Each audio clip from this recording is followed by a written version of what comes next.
Hola, qué bueno saludarlos nuevamente desde nuestro canal católico. Esto dice el Catecismo de la Iglesia Católica. Vamos a hacer nuestro ejercicio reflexivo sobre el próximo domingo, ¿no? El Evangelio del próximo domingo, primero de enero del año 2023. El primer domingo del año, el primer día del año, el primer Evangelio del año. Vamos a hacerlo como siempre, rogándole a nuestro Padre Celestial que ese Espíritu Santo que nos dio en el bautismo, ese mismo Espíritu nos ilumine ahora para que hagamos este santo ejercicio como Jesús quisiera y merece que sea realizado. Espíritu Santo, ilumínanos y santifícanos. Espíritu Santo, ilumínanos y santifícanos. Espíritu Santo, ilumínanos y santifícanos. Lectura del Santo Evangelio según San Lucas. Gloria a ti, Señor. Por la señal de la Santa Cruz de nuestros enemigos, líbranos, Señor Dios nuestro, en el nombre del Padre, y del Hijo, y del Espíritu Santo. Amén. Fueron a toda prisa y encontraron a María y a José y al niño acostados en el pesebre. Al verlo, contaron lo que les habían dicho acerca de aquel niño. Y todos cuanto lo oían se maravillaban de lo que los pastores les decían. María, por su parte, guardaba todas estas cosas y las meditaba en su interior. Los pastores se volvieron glorificando y alabando a Dios por todo lo que había oído y visto, tal como se les había anunciado. Cuando se cumplieron los 8 días para circuncidarle, se le puso el nombre de Jesús, el que le dio el ángel antes de ser concebido en el seno. Palabra del Señor, gloria a ti, Señor Jesús. En el nombre del Padre, y del Hijo, y del Espíritu Santo. Amén. Bueno, este momento que estamos viviendo en este Santo Evangelio, ubiquémoslo en la celebración de la Sagrada Eucaristía.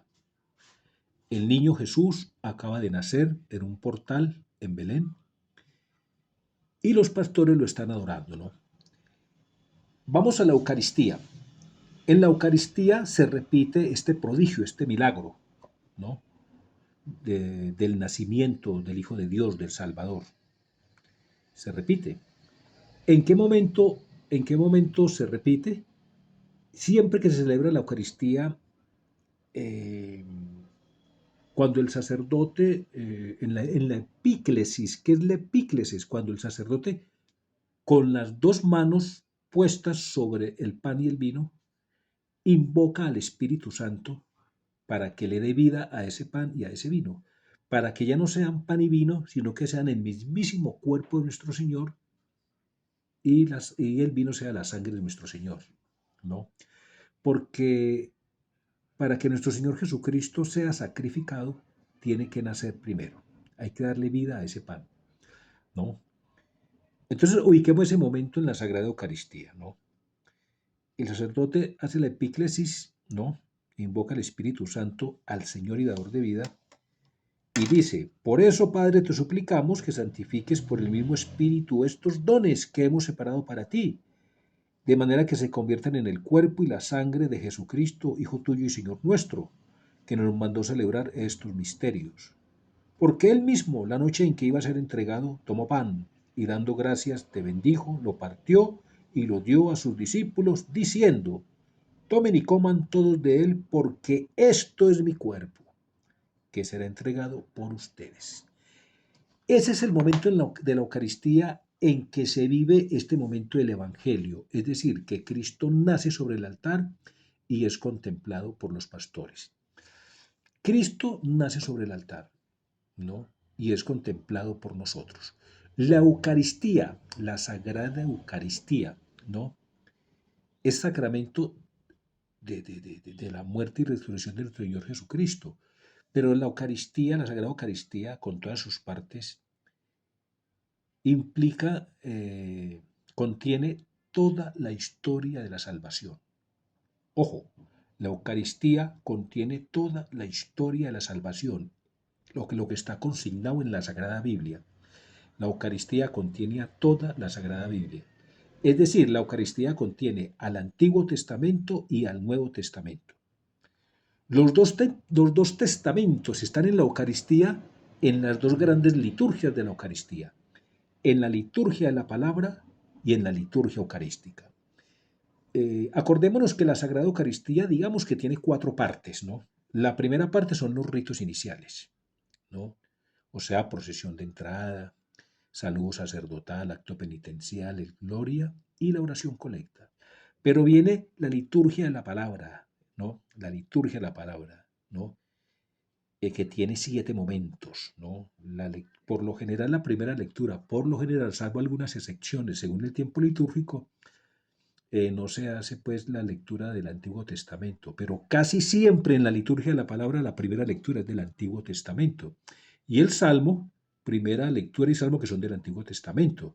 Entonces, primera lectura, Salmo, Evangelio, homilía, primera lectura, Salmo, segunda lectura, Evangelio, que es la cumbre de la liturgia de la palabra, la homilía, la profesión de fe o credo y la oración universal.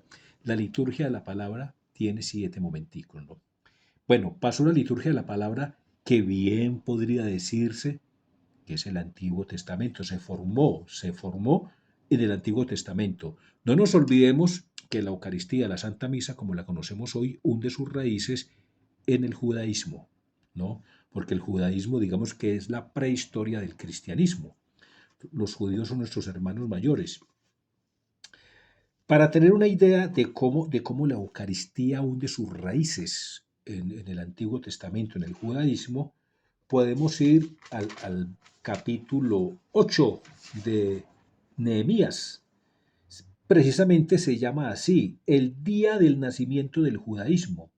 Esdras lee la ley, la fiesta de las tiendas. Miremos un poquito de este capítulo. Dice, llegado el mes séptimo, todo el pueblo se congregó como un solo hombre en la plaza que está delante de la puerta del agua. Dijeron al escriba Esdras que trajera el libro de la ley de Moisés que Yahvé había prescrito a Israel. Trajo el sacerdote Esdras la ley ante la asamblea, integrada por hombres, mujeres y todos los que tenían uso de razón. Era el día 1 del mes séptimo. Leyó una parte en la plaza que está delante de la puerta del agua, desde el alba hasta el mediodía, en presencia de los hombres, las mujeres y todos los que tenían uso de razón. Los oídos del pueblo estaban atentos al libro de la ley. El escriba Esdras estaba de pie sobre un estrado de madera, levantado para esta ocasión. Bueno, entonces fíjese cómo en el Antiguo Testamento se hacía únicamente la liturgia de la palabra, se leía la palabra, ¿no? No se hacía liturgia eucarística porque la liturgia eucarística es el sacrificio de nuestro Señor Jesucristo y nuestro Señor, el Hijo de Dios, todavía no había venido a la tierra, ¿no? Bueno, pasó la liturgia de la palabra, ¿no? Estamos en la Santa Misa, pasó la liturgia de la palabra, se leyó la primera lectura, el Salmo, la segunda lectura, el Evangelio, se hizo la homilía, se rezó el credo y la oración universal, terminó la primera lectura, la primera liturgia, ¿no? Viene la segunda liturgia, que es la liturgia eucarística, o sea, el Nuevo Testamento, donde está el sacrificio de Cristo. El Nuevo Testamento, digamos que tiene tres grandes momentos: las ofrendas, la consagración, que es la cumbre de la liturgia eucarística, y la comunión. ¿De acuerdo? Pero ¿qué pasa? ¿Qué pasa? Todo esto, todo este plan salvador fue ideado, planificado por el Padre, o sea, por Dios, ¿no? La Santísima Trinidad estaba obrando, pues, en conjunto allí. Fue trazado desde antiguo, ¿no? ¿No? Y nuestro Señor Jesucristo, en compañía del Espíritu Santo, le dieron cumplimiento, ¿no? Entonces, todo lo que concierne a nuestra salvación fue planeado por Dios en el Antiguo desde la eternidad, fue planeado por Dios desde la eternidad. Desde que el hombre le falló a Dios, Dios diseñó todo este plan. Este plan está contemplado todo en la Eucaristía, ¿no? Entonces miremos la segunda liturgia, la liturgia eucarística, tiene sus grandes momentos. Las ofrendas, primer momento de las ofrendas, ¿no? Las ofrendas es como el alistamiento de todo, ¿no? De todo lo que se va a utilizar en la consagración, ¿no?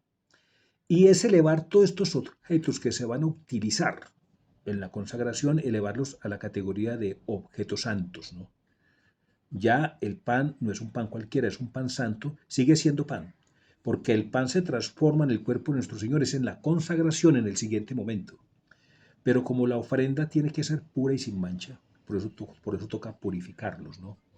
Acordémonos que las ofrendas tienen 5 ceremonias: ofrecimiento del pan, o mezcla del agua y del vino, ofrecimiento del cáliz con el agua y el vino, el lavabo, cuando el sacerdote se lava las manos, y la oración colecta de ofrendas, ¿no? Entonces, ¿cómo es Dios en la eternidad? ¿Cómo es el Padre quien está diseñando este exceso de amor, este invento de amor? Pues el Padre, ¿qué dijo? Bueno, yo por el momento necesito solo alistar un vaso, purificar un vaso. O sea, necesito purificar un vaso, ¿no? El vaso que va a utilizar el Señor, Dios, el vaso que va a utilizar Dios, el Padre, ¿no? Ese vaso sagrado, puro, inmaculado, que va a albergar a la humanidad de su Hijo, es María. Entonces, por eso, así como el sacerdote en las ofrendas en la misa purifica todo, así el Padre también purificó ese vaso sagrado inmaculado el cual iba a albergar a su Hijo, a su Hijo. Entonces, es cuando viene el dogma de la Inmaculada Concepción. Es cuando viene el dogma de la Inmaculada Concepción. Ciertamente, el pecado original y todos los pecados venían cabalgando a través de a través del tiempo, ¿no? Todos los antepasados de María y de José, había ahí gente pagana, hubo 4 mujeres extranjeras, en fin, por esta genealogía venía cabalgando no solamente la raza humana, sino los pecados, muchos pecados. Pero ¿qué hace Dios? Dios hace un retén y dice: alto ahí pecado original y todos los pecados, deténganse ahí.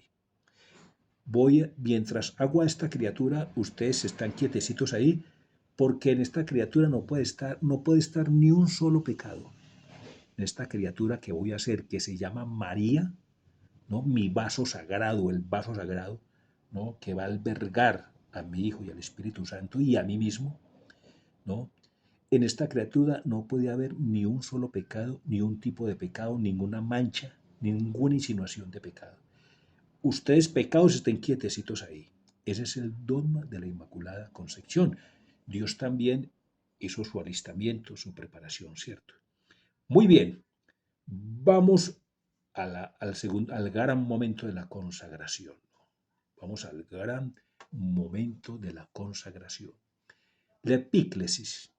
¿Qué es la epíclesis? La epíclesis es cuando el sacerdote coloca las 2 manos sobre el pan y el vino, sobre las especies sacramentales, ¿no? Invoca al Espíritu Santo, porque el Espíritu Santo es el Señor y dador de vida. Acuérdense en que la vida, la fuente es el Padre, el donador es el Hijo, pero el Espíritu Santo es quien nos comunica íntima y personalmente la vida. Entonces, por eso, Dios también, cuando estaba diseñando la misa, ese invento de amor, tuvo su propia epíclesis, ¿no? El sacerdote coloca las manos sobre el pan y el vino. Dios hizo su epíclesis colocando las manos sobre ¿quién? Sobre María, sobre María. Invocó que el Espíritu Santo, ¿no? Leamos Lucas 2, Lucas 2, ¿no? No, leamos Lucas 1:35, ¿no?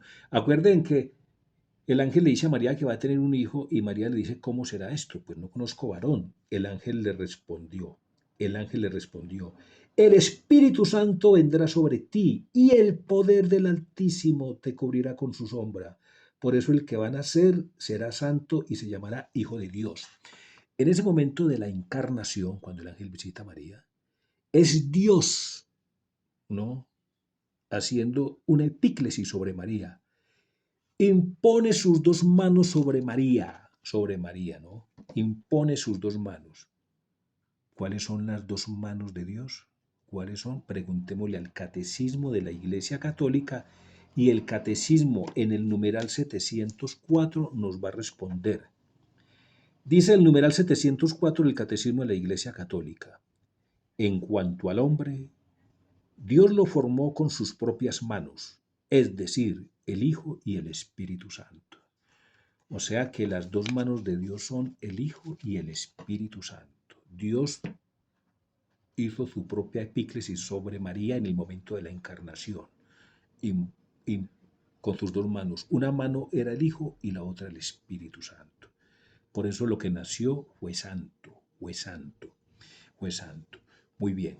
Entonces, ya está el sacerdote haciendo la epíclesis y van a ser de nuevo en el altar nuestro Señor Jesucristo. El milagro de Belén, el milagro de Belén se va a repetir en el altar. El milagro de Belén se va a repetir en el altar. Por eso todos los elementos de ese establo, tienen, son extensivos de Belén a Jerusalén. Me explico. Ese pañalito que usó María para cubrir al niño Jesús apenas naciera, ese pañalito es el sudario de Jerusalén, ¿no? Por eso en la Santa Misa, en el altar, ¿no? El corporal significa tanto el pañalito de Belén como el sudario de Jerusalén. La patena significa la cunita de Belén y la cruz de Jerusalén. Y así con todo lo demás. Todo tiene su analogía a la encarnación y a la pasión de nuestro Señor Jesucristo. Fíjese que el primer puerto en la tierra que tuvo nuestro Señor fueron los adorables brazos de María, ¿no? Porque el ángel de Dios recibió en un rayo de luz que salió del seno de María al Hijo de Dios y lo puso en los brazos de su madre María. El primer puerto en la tierra de Jesús fue en los brazos de María. El último puerto de Jesús en la tierra fueron los brazos de María, porque Jesús es bajado de la cruz y puesto en los brazos de la Santísima Virgen María. Muy bien. Entonces mire cómo dice el Evangelio. Mire cómo dice el Evangelio. Mire cómo dice el Evangelio.